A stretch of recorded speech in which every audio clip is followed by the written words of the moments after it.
there are times in life when you're looking at a topic and you're going, this is going to be very interesting. And more often than not, you're right. It is very interesting. But there are also times in life when you look at a topic and you think, this is not only going to be interesting, this topic is going to tax a lot of mental acuity. Because, rather like a very specific movie franchise which is associated with Christmas, this is one of those scenarios where lots of people have opinions. But usually those opinions are more reflective of their modern experience than of their understanding of the history. One of the interesting points we'll get into is ASD. The Royal Navy, of course, and I've said this myself a lot of times, had thought they had managed to crack the code. They'd got a system which allowed them to find submarines on the water. And they had depth charges. They were trying to develop better systems, but they took time. It's kind of like the story of beacons and the story of radar. You have the idea of these systems coming down the road, but you develop the sensors. Do you develop the sensors for the systems or the systems for the sensors?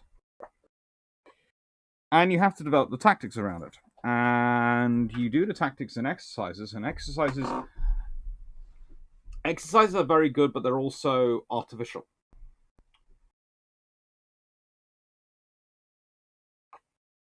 Why are they artificial? Because they have an end date. If I am doing an exercise and my target is to take out the enemy carrier battle group, and I have 2 days to do it, I'm going to risk it all to target the carrier. But if I'm in a war,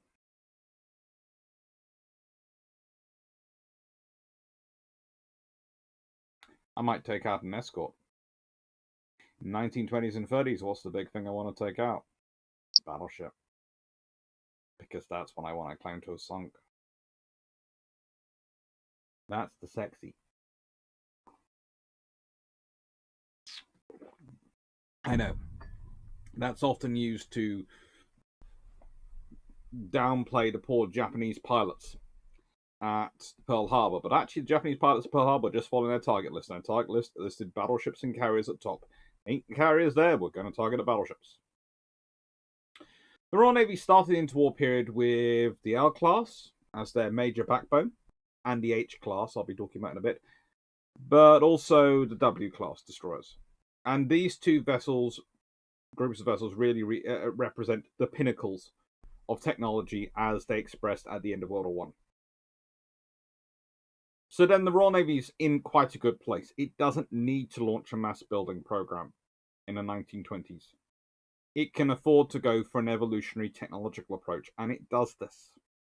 It's not interested in building large numbers and surging out large numbers of capability. Remember, again, this one of the problems you often get when you're talking about these things is you talk about construction, people go, but, Britain can't produce mass volumes of ships quickly. These days we can't. But in the 1920s and 30s, we could. Again, I always think that there are some arguments which are put forward about the Royal Navy and its focus on carriers and the big fleet of ships. People go, this shows they didn't understand warfare because they weren't focusing about the small ships. They could churn out the small ships anytime they wanted. There were literally hundreds of yards which were capable of producing trawlers in the 1920s and 30s. They used them. You can argue about whether or not they should have had more built. Yes, I would have liked the Royal Navy to have been building more sloops. And the Royal Navy itself would have liked to be building more sloops, but it's not the Royal Navy's choice. The Royal Navy's given a budget, and it has to make the best out of the budget, and it goes to the priorities. And the sloops, it was building in penny packets to test out the technology, and was keeping those skills going, but it wasn't building in large numbers because it couldn't afford to. It also, the Royal Navy faced another problem. They had to do theatre orientation. Let's say you build a large number of vessels which are suitable for fighting in the Mediterranean. That's great. They'll be small, slightly shorter ranged, but the small size will mean they can deal with the shallow waters and they can maneuver in properly. However, if you then deploy those to the Far East, to let's say the China station, they're not going to be able to get anywhere and they're going to be in a lot of trouble in the water. Or even worse, let's say we deploy them to the North Sea and the North Atlantic. Oh, sugar. They'll do the job, but they're not really their preferred area of operations. And this is the problem. We're not talking nuclear boats. We're not talking the modern submarines we have. We're talking submarines which are very capable for their time, but they're not noisier than SSK is today. They're not the silent assassins we consider them to be. And they are very good technology, but they're limited. And also, you have to understand one of the reasons the Royal Navy is always quite keen on building submarines and is always building submarines is because that's the best way to develop its own anti-submarine warfare. The more capable its subs are, the more capable its anti-submarine warfare is going to be because it's going to exercise against them. Because it's very rare you get other nations going, yeah, we're going to send you the cream of our crop to exercise against. No. So you can't build good ASW without building good submarines. You can't build good submarines without having good ASW, because if you don't know what the anti-submarine warfare capabilities are, you can't start thinking, how do we avoid that? Which is the other problem with exercises. Because exercises have limitations. They also have things that, in peacetime, are you really going to push the depth limit of your ship? If you don't have to. In wartime, you're going to push it because your choice is possible death if you go a bit low, or certain death if you're too high.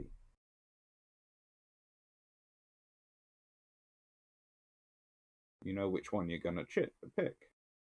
But if it's just an exercise, the stakes aren't the same. So this is a problem the Royal Navy has. They're trying to develop these things. And as you can see from the T-class, submarines are crammed full of technology. I have written a book about destroyers. A very nice book, one I am very proud of. But I can tell you now, in terms of density, if I was going to take the densest pack class of these three, the battle class, and compare it to a submarine, the submarine is more densely packed.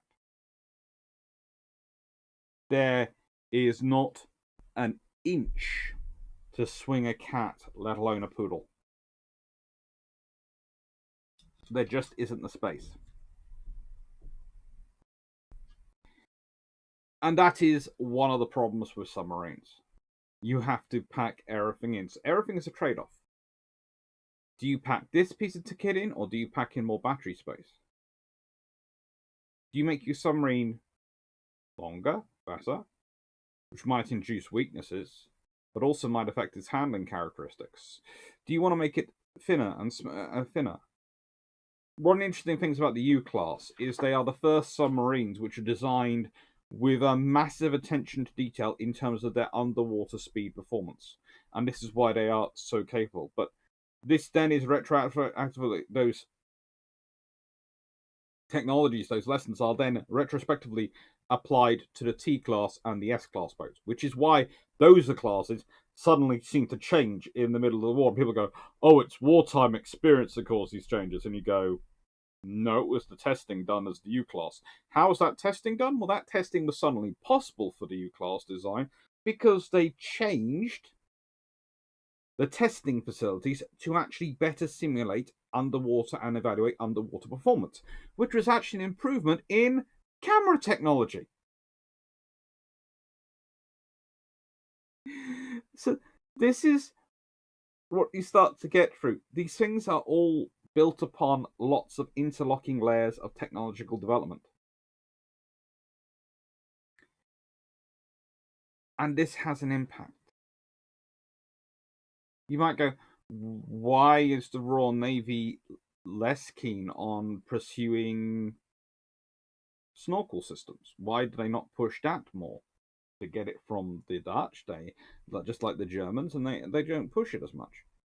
But then you look at it and go, well, what kind of environment are the Royal Navy operating in? Most of the time, if there's aircraft overhead in the Atlantic or in the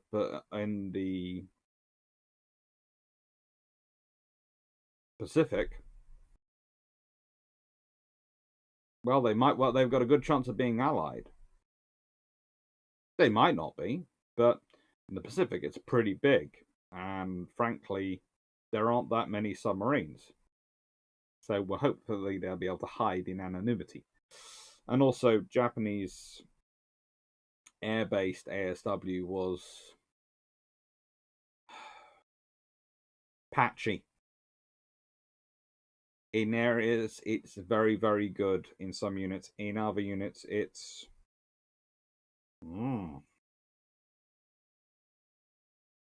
But that's a whole different thing. For the Far Eastern Theatre, you needed a long-range submarine. You needed a boat which could go out and stay on operations for a long time. It needed to pack a heavy hit, and it needed to be long-range. And the RN built the O's, who actually, they built one vessel.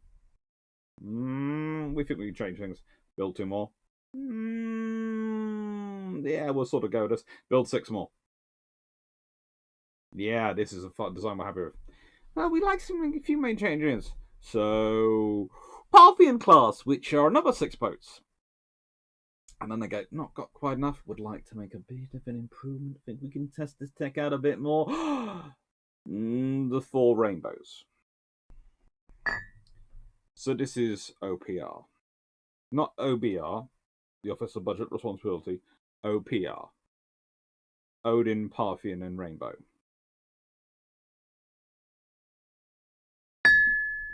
And they are good boats. A lot of them are lost in World War II. Because they are big boats designed for the Pacific.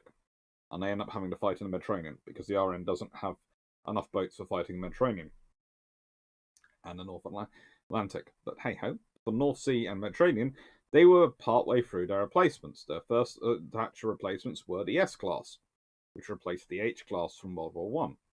And they really didn't want those in World War II. The S-class, they of course go on to have between 50 and 53 boats built in wartime.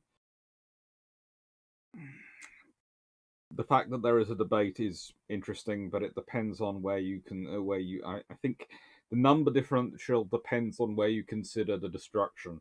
If you consider that if they are destroyed before they're commissioned, they're therefore not completed, so they don't count towards the numbers, then you get, I think, 50. If you add up maths and go, we'll include the ones which had been completed but not commissioned, who got destroyed in dock, got destroyed alongside the dock, yeah, you can get the 53. But there is a debate here. There is a debate. So probably better for wargaming to go with 50. But I wanted to mention that there was some debate, as I understand it. And I do not claim to be a submarine specialist. Marcus Faulkner is the submarine specialist. I do a lot of anti-submarine warfare stuff, though, which has meant I've had to learn the submarine stuff because, as I keep saying, they're 2 sides of the same coin. And these boats are built to be smaller, but they're not as big as therefore the Pacific Theatre ones. But they're not that small either. They're medium-sized vessels. They're good for the Mediterranean theoretically, but also good for the North Sea, North Atlantic. They're fine for operating in the ranges required. That they have a good range to a good balance, and you can build enough of them. That's the trouble with the larger boats. They are more complicated construction. They are going to do longer endurance, which means they will require a lot more technology. You can be more middle of the road if you're dealing with a medium-sized vessel, which is all good, and gives the Royal Navy quite a significant hitting power when they're building. But please note, they're starting these S-class in 1929. So they've gone through 3 generations of Pacific boats, and they've now started in on the medium boats.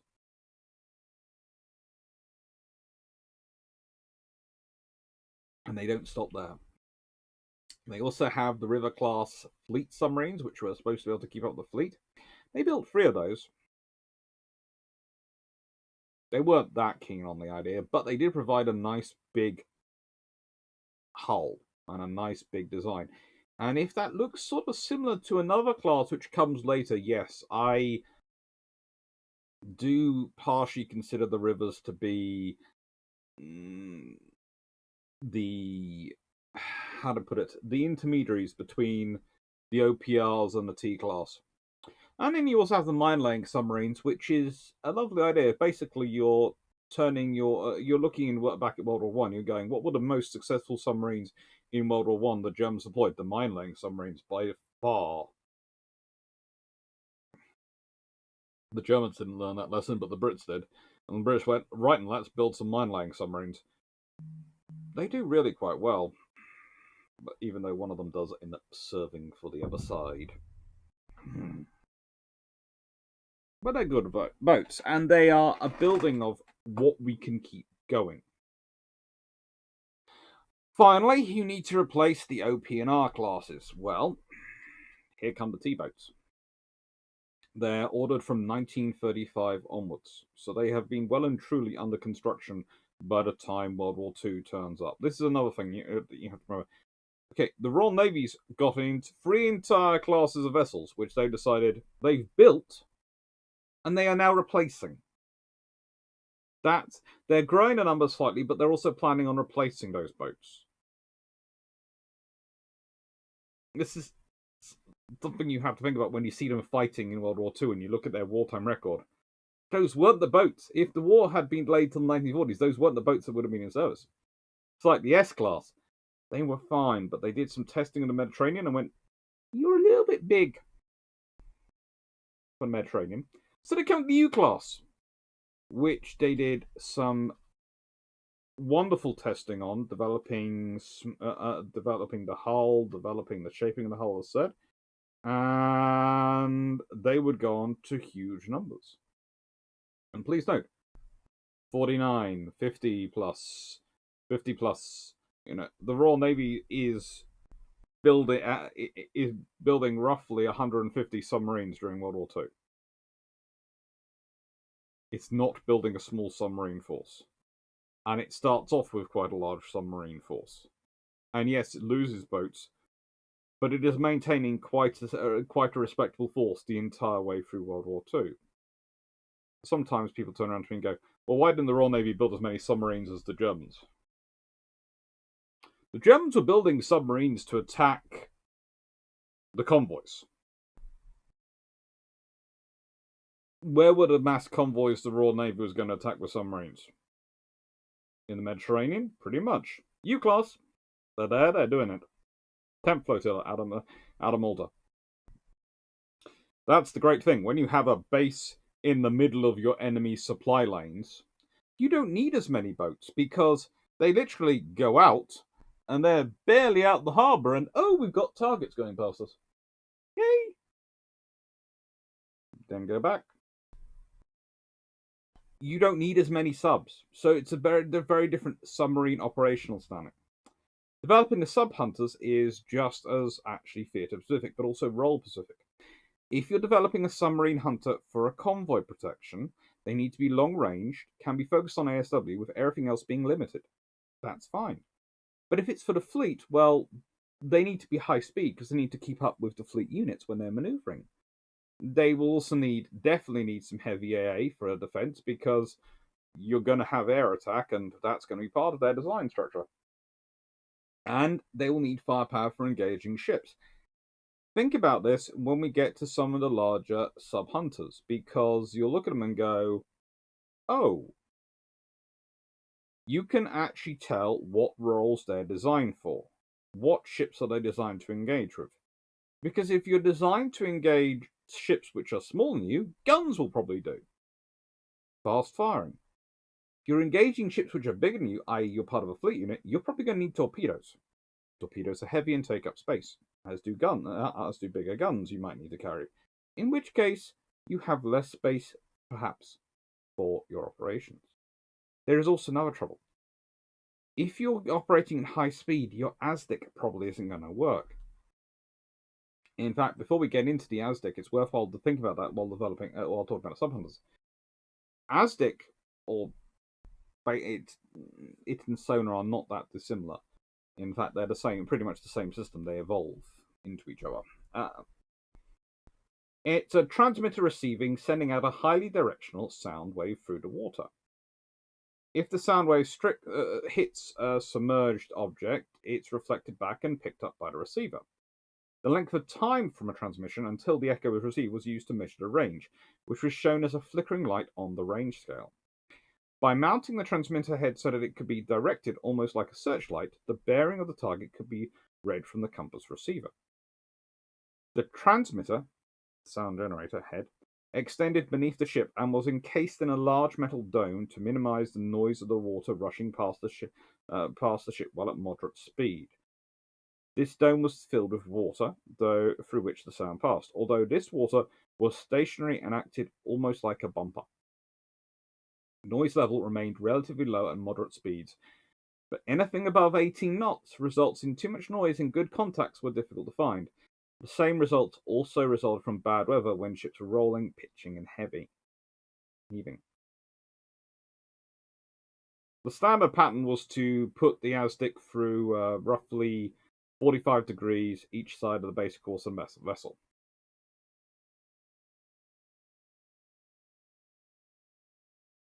It has to be stopped at regular points on this arc long enough to allow the relatively slow underwater sound waves to return should they locate a submerged target. It's actually quite a difficult system. This is the other trouble. When we're talking about modern sonar and modern things, it's very easy to look back and go, oh, they're so terribly unadvanced. I see this in comments some of the time. People go back, oh, that's a terrible system. Da, da, da, da. It's the best they had available. And like, they don't have the modern computing power. They don't have the modern equipment we have. So what they're producing is very good for what they have available. And they go through a lot of different systems. But it's interesting to note they start out in 1920. And they actually keep the Type 112 in service till roughly 1930, when it gets fitted to the B-class destroyers, which were pretty much the second flotilla sort of sets of the new fleet destroyers. Then it's the Type 121, and it goes on. As you can see, it does skip numbers, which suggests that there's quite a lot of development going on in between. I wouldn't be surprised if there is a Type 113 and 114 and 115. If I spent some time in the National Archives, I'd probably find some records of them somewhere, or mentions of them somewhere. Even if they're not numbered, there'll be developments going on. Because that would explain number changes. It's slightly more... This is... one of the interesting things is that, as we've discussed with radar, the numbers seem to be all over the place, and the same with beacons. But the numbering for ASDIC, which perhaps shows its seriousness and its importance, but also shows the familiarity of the Navy and the time they spent developing to it, is very much in series. So, the Royal Navy develops basically three groups of escort. You have the sloops. They are your long-range convoy escorts. That is their job. They do not need torpedoes. They are allowed under the treaty, which I've been over several times before. You're allowed something which is up to 2,000 tons, can do less than 20 knots, maximum speed of 20 knots, and all those things. It can carry a certain number of guns, but can't carry torpedoes, etc. That is what sloops fit in the category of. And I would love the Royal Navy to have built more of them in the interwar period. They didn't because of budget. But what they did do was they kept building some. And they slowly develop until you get to the Bittern class. And then the Bittern class become the Egrets and then Black Swans, and also the Hunt class escort destroyers, which will be talked about in a second. They develop. Again, these ships are not that big. Lots of yards can build them. One of the things that's kind of interesting is they start off by trying to put turbines in them. And that's one of the limitations of them when it gets to World War II.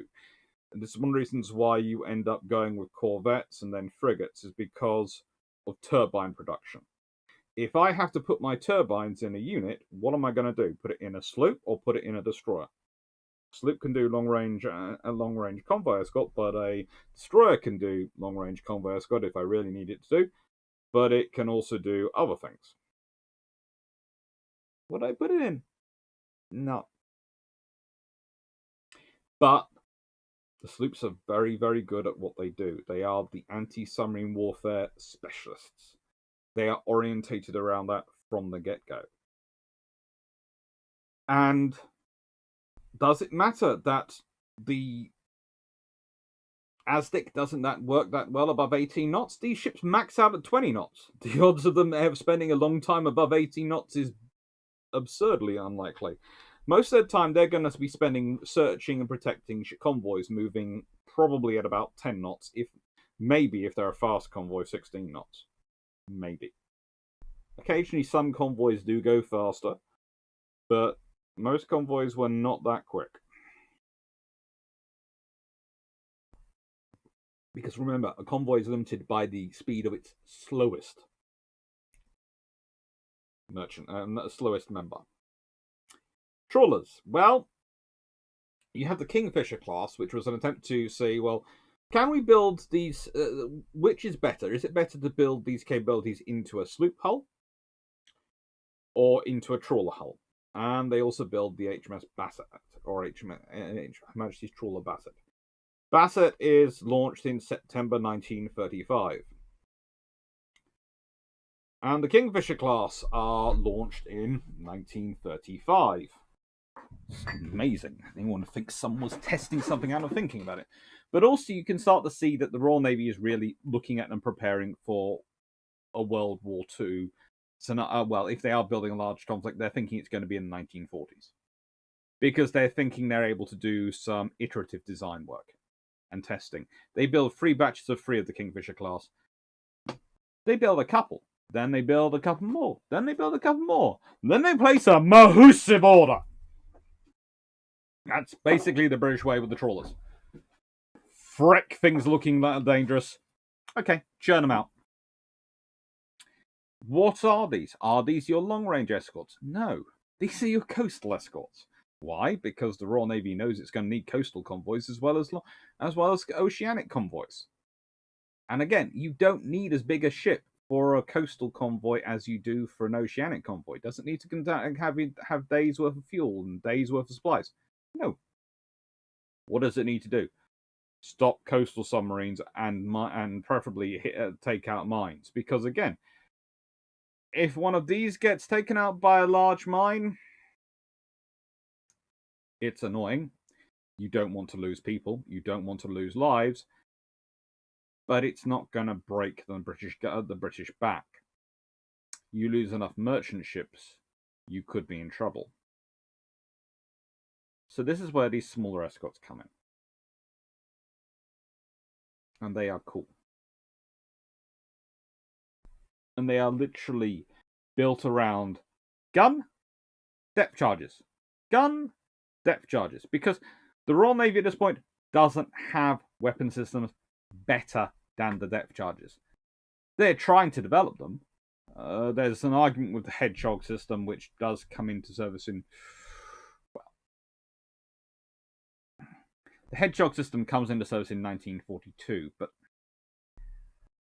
one of the things to consider about it is the Royal Navy had been trying to look at some sort of a head system since about 1938, when they had started really working through it. And again, you're building technologies, you've got to have the depth sensors and all the other things that can actually survive being fired, impacting the water, and still work.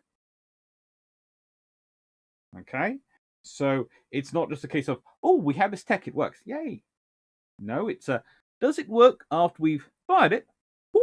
So it's had that shock, and then it hits the water, which is another shock, and does it work reliably when it does so? Well, I think so. The first actual test system was trialed aboard HMS Whitehall in 1941, a VW class destroyer. From memory? Yeah. The RN itself has three classes of something bigger. They have the escort destroyers, the Hunt class, which are built to be the big ships of oceanic convoys and coastal convoys. Their job? You do not want to be a submarine on the surface near me. You do not want to be a submarine underwater near me. I'm quick and cheap to build relatively, but I am also capable of moving at high speed. This is why they're destroyers, not sloops, because they can do the high speed if they need to. And that means they can prosecute submarines. They're also supposed to be built for, we always talk about the carriers being used as attack groups going around. They're supposed to be surrounded by flotillas of these.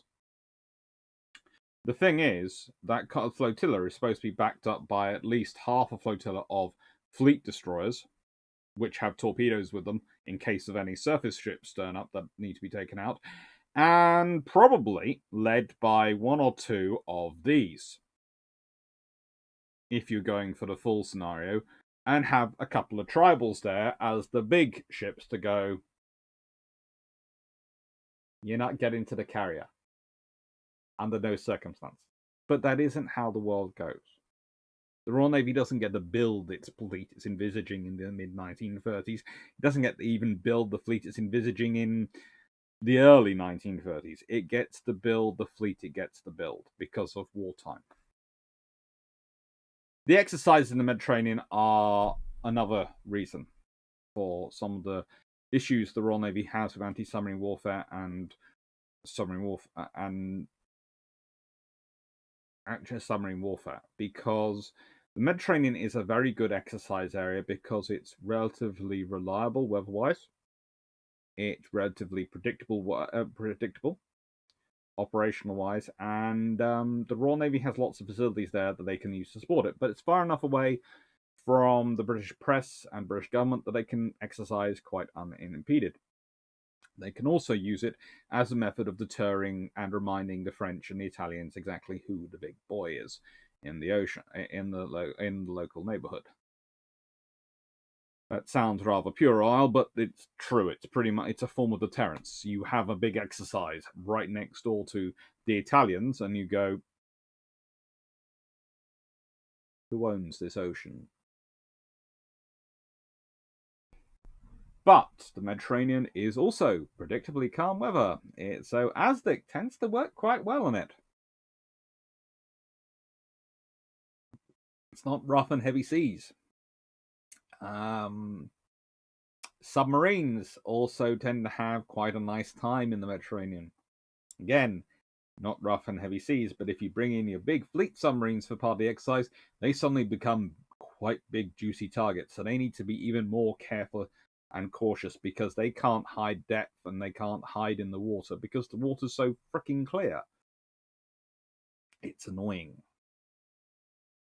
So you do all these things. You also have carriers part of the exercise, and they're using their aircraft for anti-submarine warfare, and it's great. But the exercises, the carriers tend to be positioned off to one side of the exercise area, where there may or may not be a submarine in the first place, and there may or may not be a the fact is the submarines aren't really hunting the carrier because there's like one carrier, and whilst they'd like to get it, there's usually about 4 or 5 battleships on each side. There might be 2 carriers on each side, and sometimes there is one exercise. There's 3 carriers on one side and 2 on the other, and that's really big. But that's the Royal Navy drawing from a force of about 6 carriers available at the time. So they brought 5 to the exercise in the Mediterranean. That's a big commitment. They can't bring all 6. They have other jobs they need them to be doing.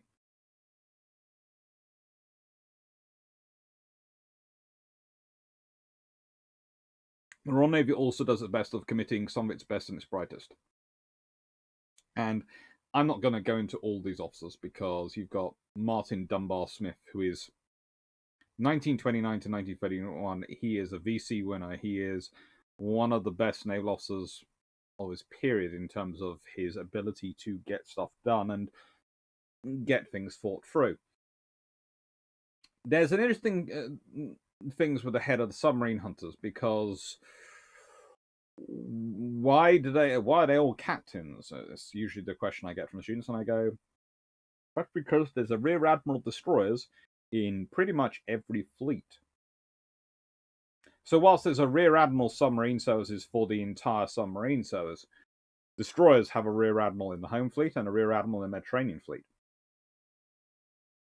And the rear admiral destroyers is the anti-submarine warfare specialist, which means a guy called Cunningham, who goes on to become Commander-in-Chief Mediterranean,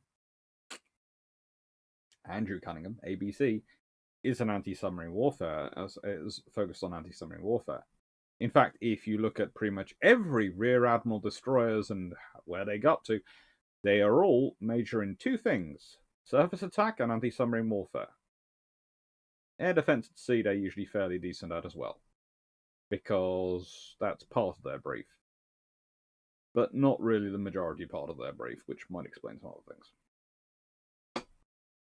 But the Royal Navy has dedicated officers who go on to do a lot of things. For example, Vice Admiral Horton. Max Horton goes on to command the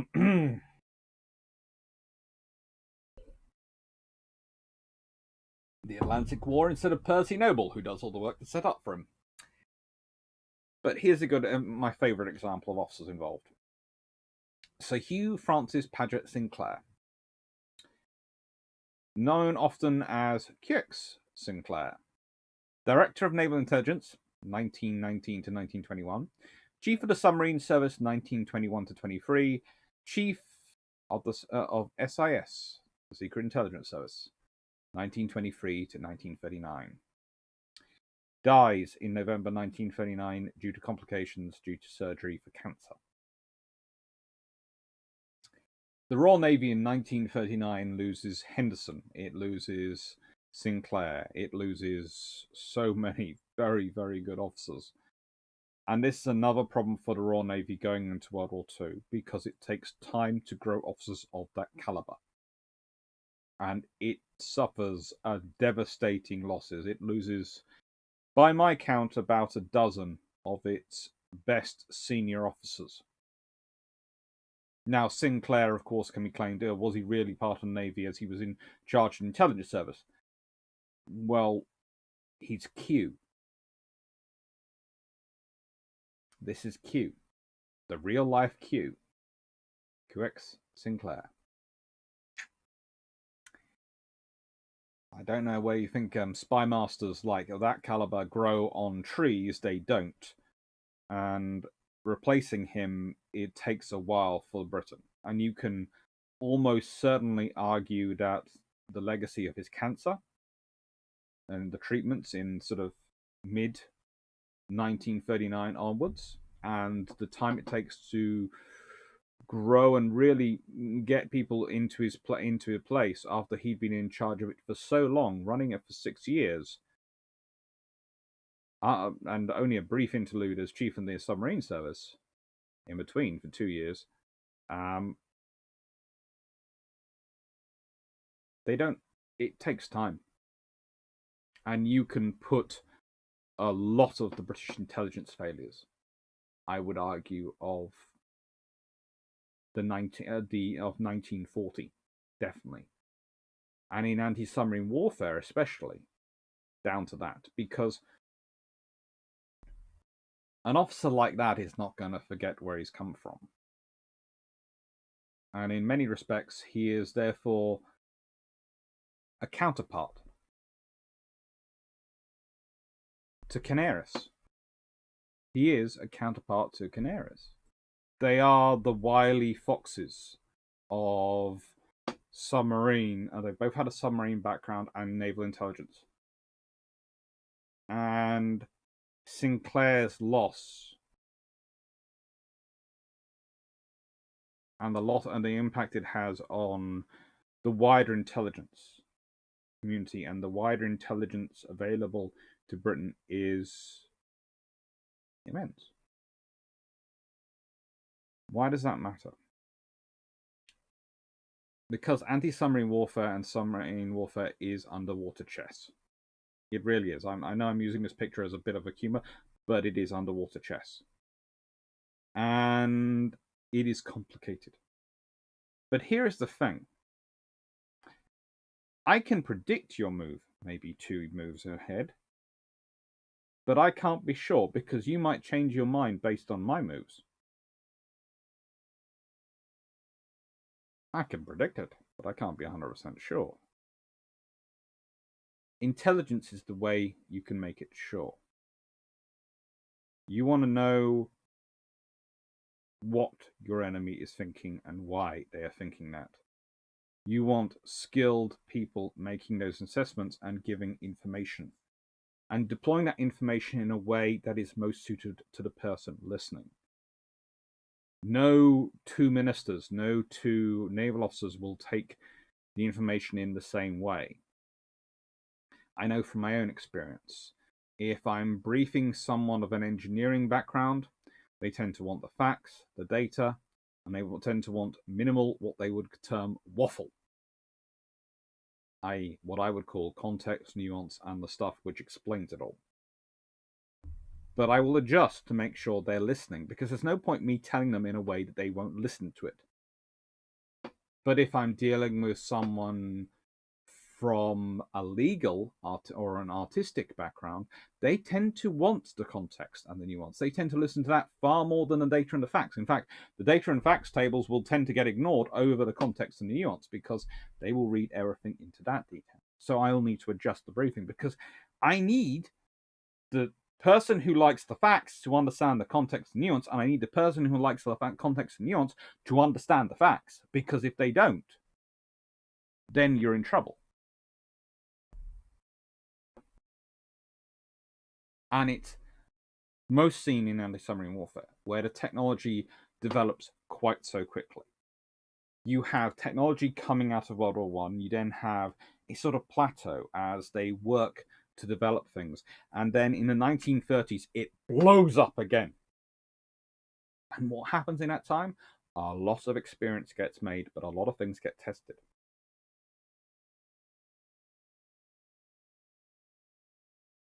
And both sides are developing. It's never as easy as one side's got ahead, the other one's gone behind. The moment you develop ASDIC, Royal Navy officers, submarine officers start working out how to try and confuse ASDIC. The Royal Navy knows by 1939 it needs multiple escorts to prosecute a single submarine. The debate is 2 or 3.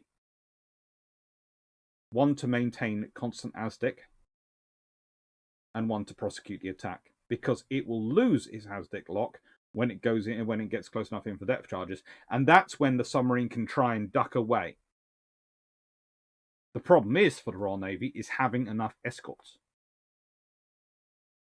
It's one of those things.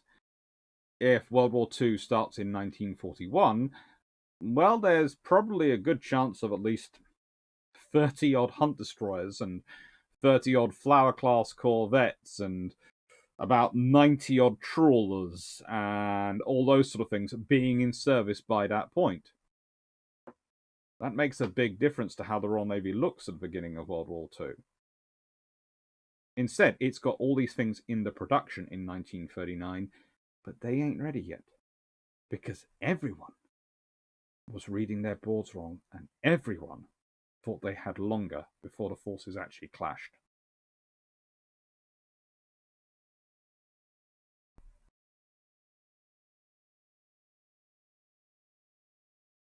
Right, what have we got coming up? Well, we have a special questions, what ifs, till the brew runs out on December the 26th.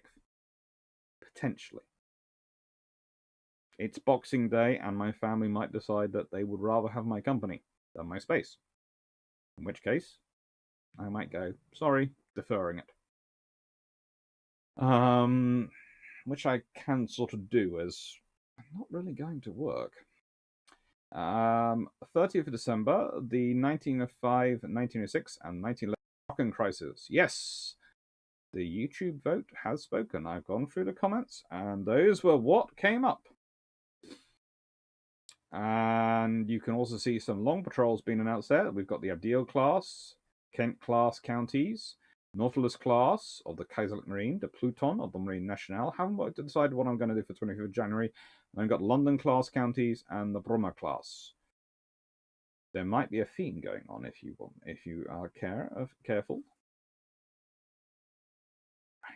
Thank you very much, everyone.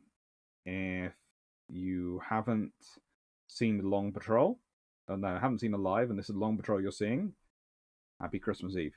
This is going out on the day before Christmas. Take care, everyone.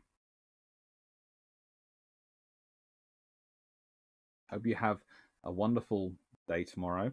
If your Christmas isn't till the 7th of January, enjoy.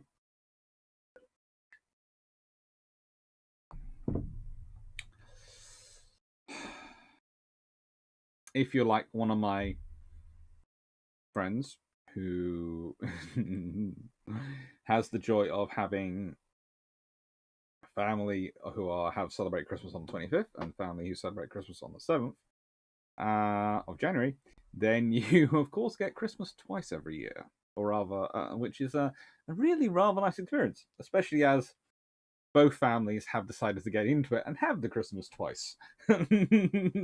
Why have just one day when you can have it two? Which is just cool. Anyway, take care, everyone. Hope you're having fun, and Merry Christmas.